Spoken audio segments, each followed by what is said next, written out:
Today's interview with Armida Escarcega is part 2 of our interview on intimacy and sex in marriage. If you have not listened to part 1 yet, I highly recommend pausing this episode, going back to listen to part 1 first, and then coming back to part 2. There's some much needed context in that first part of the interview. So please go listen to that if you have not, and enjoy the second half of our interview. Welcome to the Truth and Fertility Podcast. My name is Haley and I am your host. I work at an OBGYN clinic where I teach women and couples how to chart their cycles so they can either achieve or avoid pregnancy and also to manage their fertility. I have a huge passion to teach women and couples about the beauty of their fertility and how the pill is never the answer to women's health. There's a lot of good and not so good information out there about fertility. And so my goal with this podcast is to help you sort out the truth from the weeds. I want to teach you how to chart your cycle and to reach your family planning goals while also maybe even possibly locating hormonal imbalances and to receive proper treatment. I want to help you get in the best hands that you can with the best doctors that you can to reach optimal reproductive health.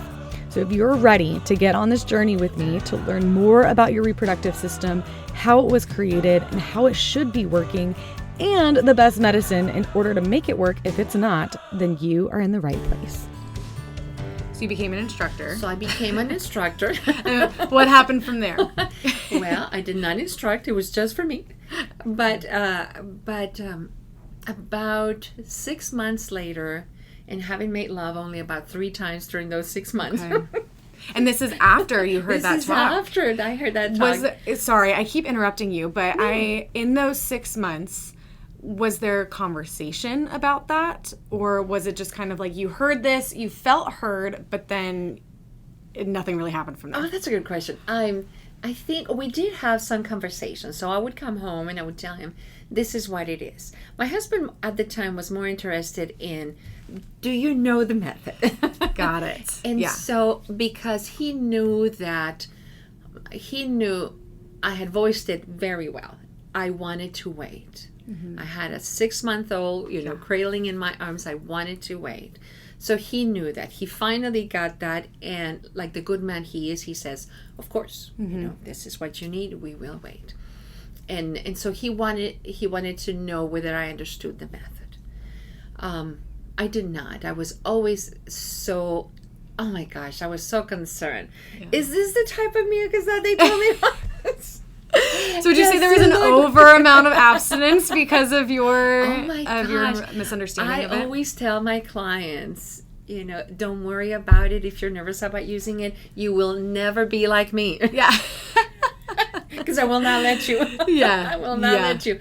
I was, 6 months later and 3 times of making love. Maybe 2. I don't remember. Yeah. I blocked it from my memory. A good friend of mine, she's an instructor and was at the time. She told me, Armida, your chart looks really good. If you're not making love, it's because you're either not trusting your husband or you're not trusting God. Oh, I'm like, dang, man. Yeah, what a good friend. Having good friends. Yeah, no kidding. It's like, fine.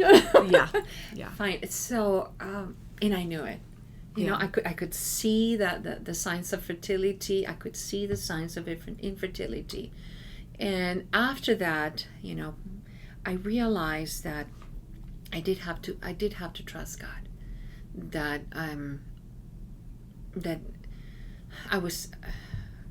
I had fallen into the trap of thinking that kids were just going to burden me by making me more tired. Yeah. I had completely lost sight of that. I had allowed that to happen.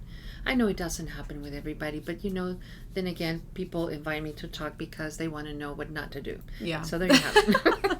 Don't do this at home. But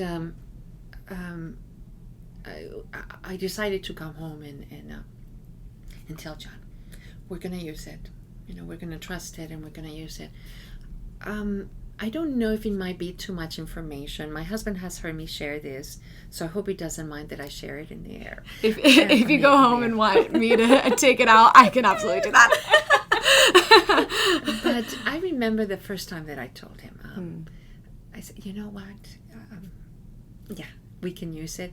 I was in fertile time. Mm-hmm. It was clear. It was clear. Days you were past ovulation. Past ovulation. And I remember literally letting go and letting God, if it is your will, I don't care. Yeah. You know, bring another baby. It's fine. I want to be with my husband, and I don't want to be any more encumbered. And by then, I was already feeling closer to him, because I had found out during those 6 months that he was not this sex monster. I had called him a sex monster, Haley. He was not this sex monster that just wanted to make love and he didn't care about anything. And so when I told him I want to wait, he would not push my buttons. Okay. He would not try to push my buttons. He would try to come on, and I would say no. Yeah. And he said yes. So there was this allowed me to see I have a good man. Right. You know, he's allowing me the time to learn this, to know this. So I was very grateful. So my desire for him grew because I encountered the man that I knew, one that was caring, one that was mindful of what I wanted. Mm-hmm. So I remember that night in which I told him, let's make love. Yeah. Let's make love. And it was a beautiful night. I do remember that as such. And it was very nice. And the reason that I remember it most, and I think that's the reason I remember it, is because when we finished, I still remember his gaze into my eyes when he said, wow, I had not felt like this in a long time. I had not felt you giving yourself to me like this in a long time. It broke my heart. I know he was giving me a compliment. Yeah. But it broke my heart. And I don't know if he saw it, that I was like, I almost wanted to cry. Yeah. And I thought and then he was like, what did I say wrong? Communication. Yeah.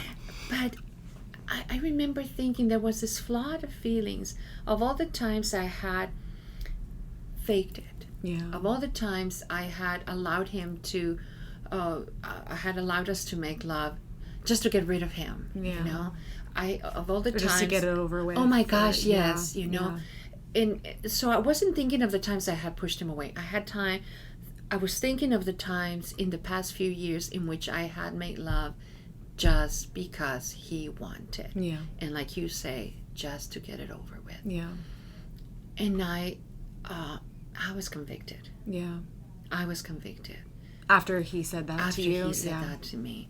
You know, I mean, I was the holy one. It was all your fault. And all of a sudden I'm thinking, that wasn't the case. Mm. And so we began. It did not take us long. We had been using NFP for maybe about a year. Mm-hmm. When the same friend that told me you trust God into your husband said, okay, you've known it enough. We need teachers. Yeah. And you already have a certificate. You're going to be a teacher. So, and here I am. Yeah. Here I am. Yeah. And did he, because I know he teaches with you, he right? Does. Did he asked me about 2 years ago. He says, I'm retiring. But he put in a lot of time, that's for sure. Well, did he start teaching it as well when you were asked to be an instructor? Yes, he did. Okay. Actually, we did it for the longest of times. When I started teaching it at Life Choices at the clinic where I worked, then I started doing it by myself because it was, you know. That was your job. That was my job. Right. And then about 4 years ago when I began this job, this journey, then that's when John said, I need a break on this. Yeah. Besides, I'm going to look too old. I'm like, it doesn't matter. But about 2 months ago, I really needed a teacher. And I said, guess what? You are not retired anymore. Coming out of retirement. Mm-hmm. Yeah. It took us some time, Haley, to heal a lot of the things. NFP was... I always describe my marriage before and after NFP. I thought it had done the same healing to John. It turns out that it was theology of the body. that did that for him. Because he knew NFP, then Theology of the Body sort of put all things together. Yeah. In which he found out, that's when he found out, this is who I am. So it's not bad that I am, that I'm desiring my wife every single day. Because, I mean, what kind of a job I did on him that I was also guilt-tripping him for that. Yeah. I felt a lot of guilt myself for, I would always tell myself, how can I call myself pro-life and I don't want a baby? Yeah. So there were all these things. It turns out that if you don't know what is ailing you, you just sort of, kind of barely treading water. Treading water. Yeah. And then you just don't know how to fix it. And what does the world tell us how to fix a broken relationship? The candles, the rose petals, right. But if you have little babies on the other room, the rose petals, you're going to be calling 911 because somebody swallowed them, okay? And somebody's going to turn on a fire because of the candles. Yeah. I'm not saying don't use them, but that's not the end all be all. That is not if you don't fix the main differences, you're going to continue to have some trouble. So, as it turns out, men and women are so different in how they desire each other, in their responses. We women do have the reason for the desire in men's is their testosterone, no doubt. Yeah. It's we know it. Yeah. And we women do not have nearly the same, not even close. We do have testosterone, but not nearly as much as men do. And curiously, that is also what elevates our desire. And the greatest thing is that, how Mother Nature is. This happens when we're ovulating. Yep. I have heard couples, when they learn this, tell me, what is this? So when I desire him is when I'm ovulating, and it's when we might not be wanting to make love. But that's narrowing things too much as to who we are as people, as persons. Because when that testosterone elevates, it does not crash. So it is a slow decline. It does decline, but it's a slow decline. And because during that fertile time, if you don't want to make love, you will feel this strong attraction between the two of them, and that will cause an oxytocin release, and that release is going to last you, for when you are not ovulating. So Mother Nature is not fooling around. It wants us to come together when we are fertile, but it doesn't mean that we just become, these blobs that with no desire during the times of infertility. I remember very well, this is when I was going through all of these emotions, that I started when I must have been like the fourth cycle that I had, recognizing my fertility. And I knew, I had learned then, because I had taken the course, that my testosterone was high. And I remember John already knew that we were going to postpone. That was my desire. Postpone pregnancy. So he was good enough to stay away. And sometimes it's not that he stopped, caressing or hugging, but he was not pressuring not or anything. Yes. Yeah. I remember that specific time in which I saw him and I thought, oh my gosh, if my husband passes in front of me another time, we're just going to go to the bathroom. That's the bedroom. That's what's going to be. And then I thought to myself, is this how he felt every single day? Yeah. And I'm like, good Lord. Yeah. The things that I accused him of. Yeah. When to me it was very clear that I had that desire because of that. And obviously, to narrow ourselves down to our hormones is not correct. Right. But to say that our hormones just happen to us is not correct either. They play a part. They play a part. So, but I do remember that little moment in which it was this eureka and said, oh, so this is how he tells me that he feels. And now I know. Yeah. So when a woman begins to learn her fertility, maybe she can pay attention to that, Right. to that attraction, and Yeah. see how that measures. Yeah. Well, and you describe your marriage as pre-NFP and post-NFP, Yes. right? And I'm grasping definitely how pre-NFP, you were feeling used, John was feeling neglected. There were a lot of these just like inward heart, things going on in the heart, lies maybe that were in the heart, that thorns in the heart that had to be healed. And so post NFP, was it NFP itself, like intentional? Because with NFP, if you're trying to postpone pregnancy, you're intentionally abstaining for Yes. a period of time during your cycle. So was it just that period of time that was because it didn't seem like it was very intentional beforehand, and maybe post NFP it was, or kind of iron that out for me. Like, what about NFP really helped heal that lie or that feeling that you were being used? It was the intention. Okay. So you have it right, Haley. It was the intention, because there is a difference in the curve of desire between men and women. Again, it's a generalization, but men have a much stronger desire, violent curve of desire. And Yeah. I mean violent in the sense of it goes very high, Sure. and sharp. Not a violence, not physical violence. Yeah.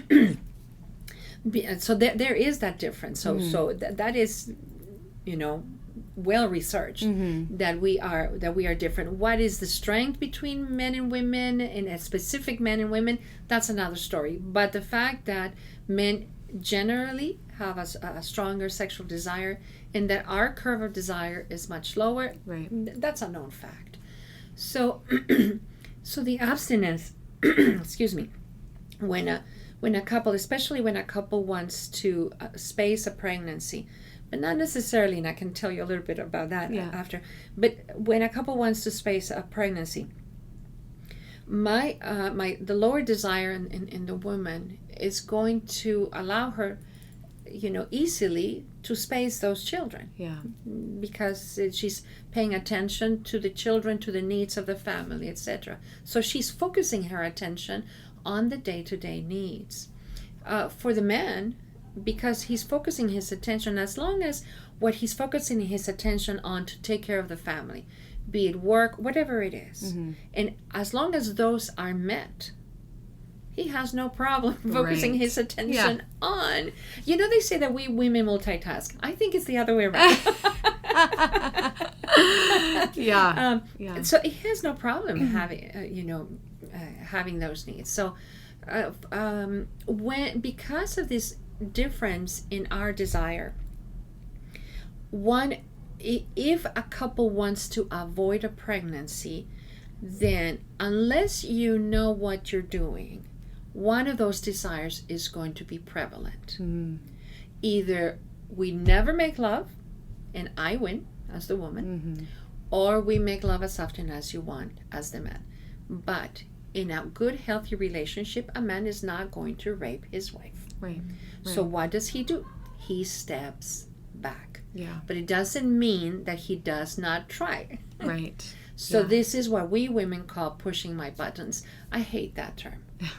Okay, but so in one way, in our relationship, because what I wanted was to space a pregnancy, John did try, obviously, to for us to have intimacy, and for me, it's like, are you kidding? We have a 2-month-old, 3-month-old, 4-month-old, whatever it is old, and no, and so because he's a good guy, we didn't. Right.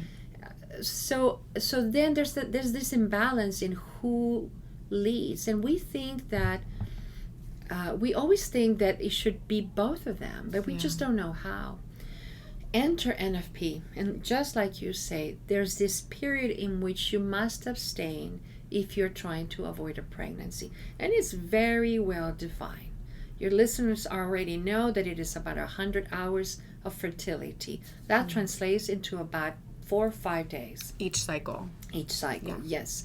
So so then it is no longer, the woman is no longer me, Armida, telling my husband, not now, because I don't know when I'm going to get pregnant, so we're not going to risk it.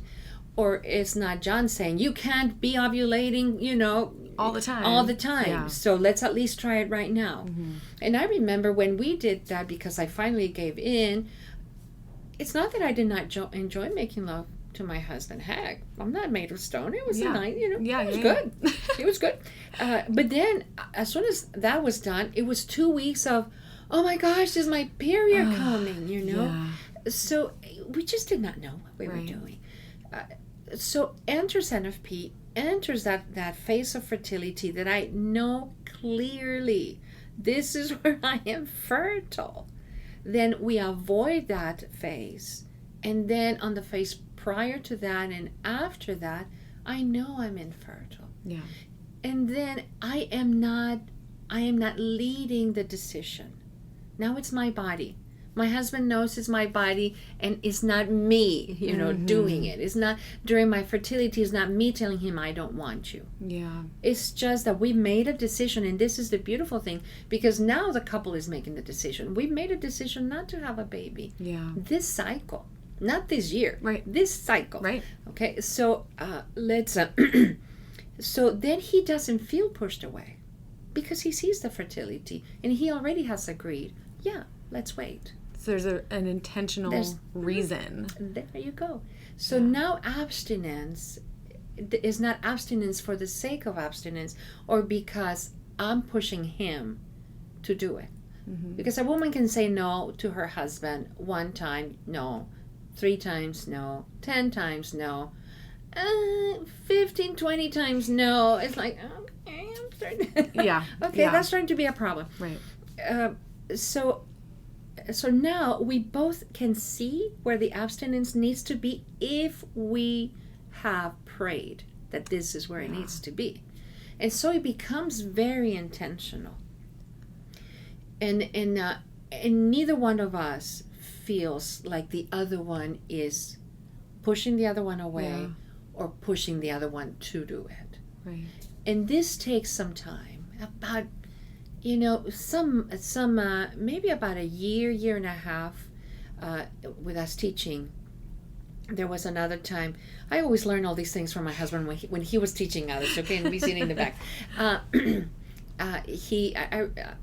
I had told the audience, it was about 20 couples, and I had told them, it's been a beautiful thing for us, just sort of half of not as much as right now, our story, and I said, it has helped us not to fight this much, not to argue this much. Yeah. And I knew that it had to do because when I told my husband, I don't want a baby right now, then the abstinence was those, those cluster of days. Yeah.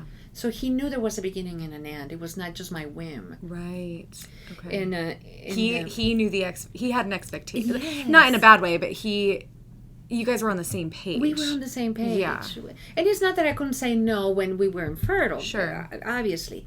But because one of my fears, not getting pregnant, was now in check, I was able to just, kind of get a grip on that and my desire return and all. So, but anyway, I was talking about not arguing that much, and I was thinking that it was because of us, because we were more synchronized. And then my husband, it's his turn to talk, and he's talking to the men again, and he says, well, gentlemen, I'm going to encourage you to chart because I didn't, blah, blah, blah. Yeah. He says, and then you will know that when your wife, because the hormone changes their moods too. Yeah. So you'll know when your wife is also being affected by those moods, and you'll be able to shut up. Yes. And I'm thinking, what is he talking about? and then, so of course we're on our way back home, and I said, what do you mean? Well, he says, kind of like, he doesn't know whether he should tell me if it's going to be an argument or not. He says, well, it's just that, I look in your chart, and what I've discovered, and he's just very, just very cautious, what I've discovered is just a little bit before your period is coming, maybe 5 days before that, you get a little bit antsy. I don't know his voice. And so if we start an argument, then I just let you win. Oh my gosh. And then we can take it off the next week. Yeah. Like, what? So it's not that I became a saint. Oh my gosh. Honestly, a more immature me would have found a way to argue with him before I get upset. I feel like he knew you so well that he knew the right. Yeah. That's fantastic. He was able to because of the chart. Yeah, exactly. I don't know if his engineering mind, but he started to make that connection. Yeah. He was not charting with me, and I do recommend, we both recommend that men actually be the ones that chart. Yeah. Honestly. That's what I say too. Yeah. But I tease my couples and I tell them, man, I don't want your wife's fingerprints on the chart. Okay? Yeah. But at the time, even though he wasn't charting, he was following it. Mm-hmm. And so he started to make this mental note, oh, well, she's kind of cranky right now. And so he started to see after 6 months, 7 months, that it was very obvious that it was happening at the time. The beautiful thing that I learned later to thank him for was the fact that he had that love for me, that patience for me, to know that it wasn't necessarily me. Mm-hmm. Yes, I had that fault, you know, but it was also heightened by the hormones at the time. Yeah. So, and that's attested to the fact that we would be able to argue that, a week later. And I always tease with with the couples, with the men, is like, you don't like your wife, you don't like the woman you have. Wait 2 weeks, you'll have another one. So, of course, I'm exaggerating. Sure. But it does, Haley, it does affect you start us. to learn more about each other. It is a beautiful thing. Yeah. Well, here's my last question, because I know we're running out of time here, but my last question is, how long did it take for when you started to be able to put words to, okay, I'm feeling used, he's feeling neglected, you learned NFP, things started to change. Was it just a snap? You understood where things were coming from, you understood why you were feeling used and healing, or did it take a long time? Like, kind of describe to me that healing you've already talked about, like, how healing occurred, but I'm just wondering, like, was it just a spur of the moment, oh, okay, I realize it now, we're good? Or did it take a lot of time? It took some time. Okay. It took some time. There were my eureka moments, like when my husband would say that. Right. Right. Maybe you should ask him, because he seems to have had all the answers. Yeah. But there were some eureka moments, but those eureka moments did not happen until one time when you go, oh, I haven't felt like this in a long time. Yeah. And then you do some introspection. But as it is happening, so when I tell couples, NFP will change the way that you communicate, don't expect it next week. Right. That's a fact. That's a fact. So it because it takes time, because it is human interaction. And it takes time to learn not to be suspicious of the other one, of the other one's intentions, not to be on your guard all the time, to learn that reciprocal love is not only about lovemaking, but it's also what you do before. Yeah. It takes some time, I have to tell you, that I feel for men, because they have such a beautiful way of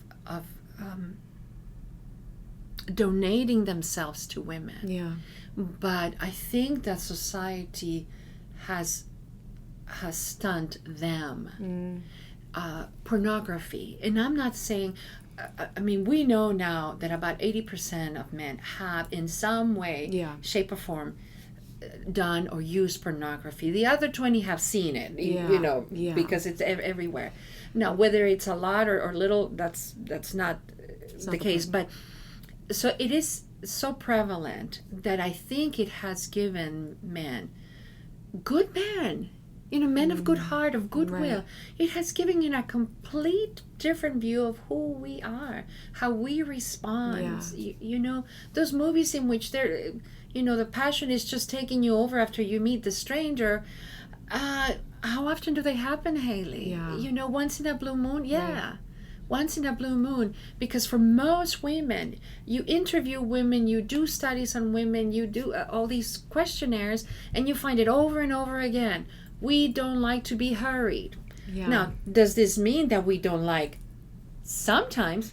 Absolutely not. Right. We like it. Right. But pornography is that. In, out, there you are. Yeah. It skews the men's idea of what sex should be, of what women should be in sex. That's right. Yeah. And maybe what men will find out is that even when they wait, because they feel like they can't, even when they wait, they will find out that that's actually what they are meant to do. And they might just find out that it is difficult, but they're meant to do difficult. Yeah. So whoever, I don't know that men listen to your podcast. I don't know if they do either, but hopefully. But you know what? They are meant to do that. Yeah. It is in their genes to have this, this stamina. Yeah. The stamina to look for what they want to. So it is good for them. Yeah. It raises their oxytocin. Right. Right. So there's all these changes that are going on, and that they become better lovers when they start learning the cues. Yeah. I had a woman ages ago. She was very preoccupied. It was at the clinic. She said, I found out that my son went to a prostitute, and I'm just devastated. And she's telling me, so I told him, just go into your room and masturbate. And I'm thinking, well, first of all, we know now that masturbation actually decreases a man's sexual desire for his own wife. So I mean, that's bad to begin with. Yep. But one of the things with being with a one night stands is that you are learning what that woman is like or what that woman likes. It doesn't teach you anything about sex, right? Because you don't need to learn about sex. It takes you 1 or 2 or 3 times. For somebody that is virgin on both sides. Yeah. Do it a little bit hazardly for 2 or 3 times, and then you get it. Yeah. It's not that bad. But to learn how to make love, that's another story. So if you're doing this with one night stands, then you're not learning anything, because your woman is going to be completely different. Right. It's just going to be someone else. Which is a testament to monogamy. Yes. Oh my gosh. Yes. Yeah. To learning each other, because it takes more than just one night of learning each other. It takes a whole marriage. It takes a whole each other. John and I still do. Yeah. Yeah. So, but it's nicer now. Way nicer. This has been such a good conversation. I'm love so grateful for this conversation, and I think it's going to be, anyone who hears this, I think it's going to be this isn't talked about. This is not talked about, and I'm just so grateful that we can bring it in the open. And it was so good. So thank you. If somebody wanted to get in contact with you, how would they go about doing that? The best way, so if your listeners are already married, we have a website. It's called marriedhearts.com. Okay. And we have their information. We have articles. We have the opportunity for you to register for an NFP course. And if you are a Catholic in marriage preparation, then you can definitely find us at the Diocese of Phoenix. If you are of any other denomination and you think that this might be for you, we'll take you. Yes. We'll take you. Go for it. Do this for your marriage. Learn about each other, learn the differences, pinpoint where that problem might be. The one that you cannot name, the one that you always name is the other person. It's long enough. You've been calling it by your spouse's name as the problem for a long time. It's time to learn what really is under there. Well, Armida, thank you so much for this conversation. It's such a blessing always to talk to you. My pleasure. I hope you enjoyed part 2 of this interview with Armida Escarcega. Again, it was just such a blessing to be able to talk with her about this topic that is not really in the light a whole lot. And I'm just grateful that we were able to bring it out in the open and talk freely about intimacy in marriage and how natural family planning can really be healing for that. So if you are interested in learning more about natural family planning, fertility awareness-based methods, and want to learn how to chart, if you want to get going on this journey and learn how to better understand your body as a woman, as a couple, your fertility as a couple, then I encourage you to head over to truthandfertility.com. There is a contact button at the top where you can reach out to me and we can get a phone call going and just talk about what the process looks like of learning how to chart your cycle. I would be honored to be able to teach you that. All of my instruction is virtual, so I can teach you anywhere that you are. So again, truthandfertility.com, go visit that. I have more information about the method I teach on there as well, and just more information about me. So please head over again, one more time, truthandfertility.com. Thank you again so much for listening to this podcast, and I will talk to you guys again next week.